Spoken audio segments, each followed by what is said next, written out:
Ce corollaire au théorème de Cauchy-Lipschitz présente la résolution des équations différentielles linéaires d'ordre 2 homogènes, c'est-à-dire sans second membre.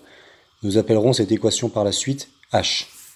Il y a deux choses à démontrer, c'est que l'ensemble des solutions de cette équation H est un espace vectoriel et que la dimension de cet espace vectoriel est 2. Donc dans cette vidéo, nous allons nous contenter de démontrer que l'ensemble des solutions est un espace vectoriel. Pour cela, on se donne deux fonctions solutions de H que nous appellerons dans la suite f et g et lambda incomplexe. On va d'abord tester si f plus g est également dans H.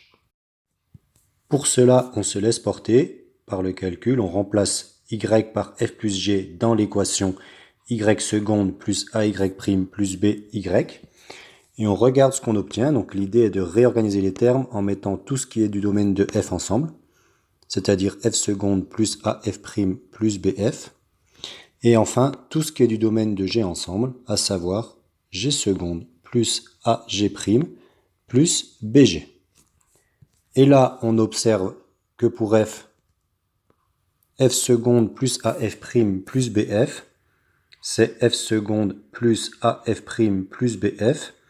Or, f est supposé solution de h, donc cela nous fait 0. Enfin, la partie avec g seconde plus ag' plus bg, pour les mêmes raisons.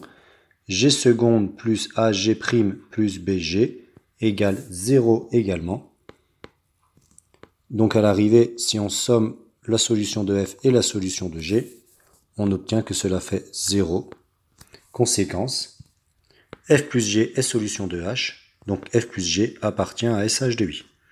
L'ensemble des solutions est donc stable par somme. Nous allons regarder maintenant la stabilité par multiplication par un scalaire.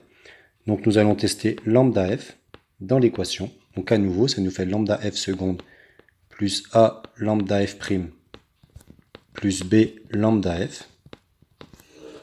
Avec le jeu de la dérivation et la factorisation de lambda qui est une constante, nous obtenons que cela nous donne lambda facteur de f seconde plus af' plus bf. Nous reconstruisons à nouveau l'équation différentielle h pour f, ce qui nous fait lambda fois 0, c'est-à-dire 0. Conséquence, lambda f appartient à SH de i, ce qui nous donne bien que SH de i est un espace vectoriel sur C.